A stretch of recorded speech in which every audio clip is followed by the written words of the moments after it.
Hello, everyone, and welcome back. As Jarl said, my name is Ann Derryberry.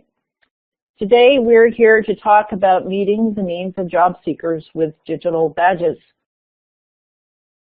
Our first guest is Kyle Bowen. Kyle is Director of Informatics and Information Technology at Purdue University, and will be talking with us today about Purdue's Passport. Kyle? Thank you very much, Ann. It's my pleasure to be talking with you today. Just to leave this off a little bit, really at Purdue University, what we were looking for when we first came to badges was this idea around creating those flexible paths for students in terms of their learning and how can an instructor and a student, an advisor, or any other stakeholder in that student's learning work together to try and help them find what is the best path for them based on where they want to go, whether it be the prior learning that they already have, their own career trajectories, their interests, these kinds of ideas. How can we pull those together to create that notion of a choose your own adventure for learning? And from that, Passport was developed.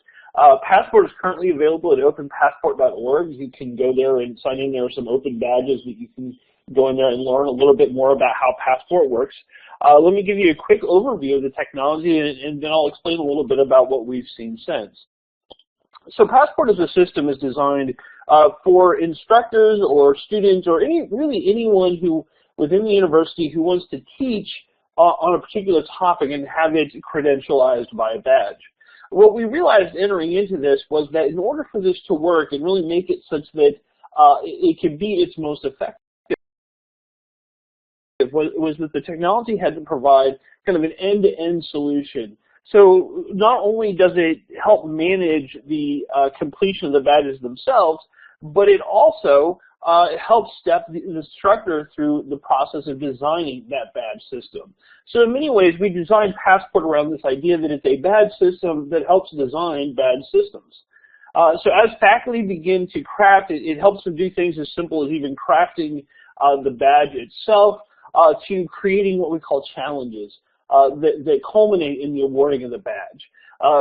Basically how Passport works is that the instructor sets a series of learning activities, we call them challenges, and by combining one or more different challenges, the student is able to kind of step through that process. Now the challenges that a student chooses to complete may be fixed, it may be flexible. There are a number of different ways to think about it.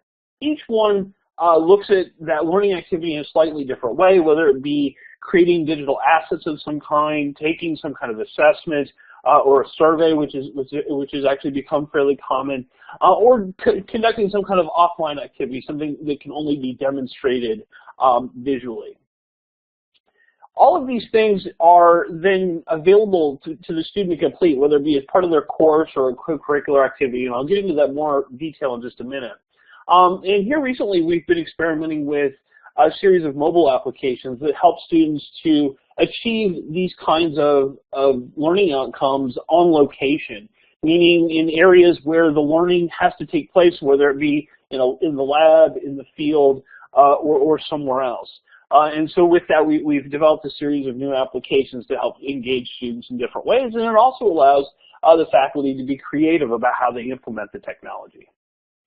So one of the key things that we've learned over the past year that we've been operating Passport was really around motivation, around how do we use these kinds of tools to begin to motivate students in different ways.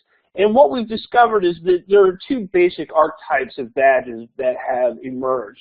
One is dealing with what we would call a participation badge, where the badge itself has no real bearing on the activity. It's only meant to credentialize the completion of the activity. So these are largely achievement-based outcomes that are used as largely extrinsic motivators, and they typically would apply to low-ability students or students who have very little knowledge or prior learning in that particular subject.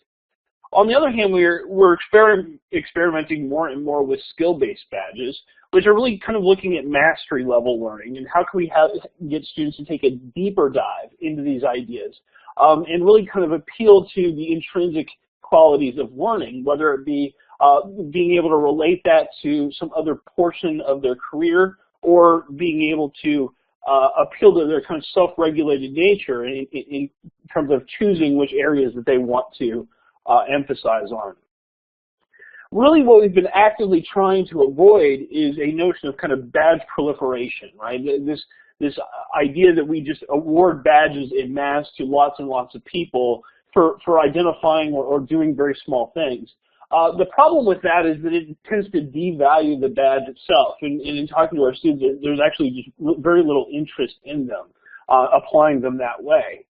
The other thing that we're beginning to identify is that the development of these badges begins to get at really a competency-based or a learning outcomes-based assessment model that really focuses on what is the student learning as opposed to the time in which it was learned.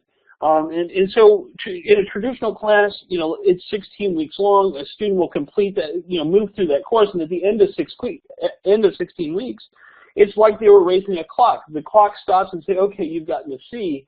But the reality is that that's just the point in their learning cycle where they're at. Really, there should be a way to identify where the student is at a point in time before advancing them forward so that they can begin to explore in other areas. So the issue shouldn't be, well, you've gotten a C, you're ready to move on. The issue should be more that you're performing at a C level. If you'd like to be improving your performance, here are different ways to go about doing that.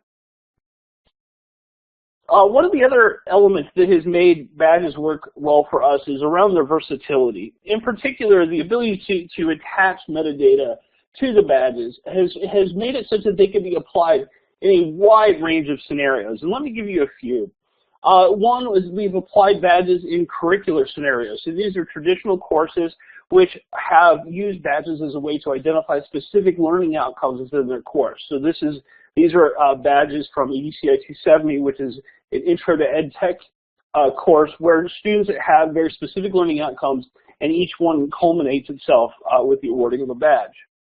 We also have cross-curricular activities where they are, rather than creating new courses to teach specific topics, they're taking embedded outcomes in multiple different courses and combining them together and recognizing that.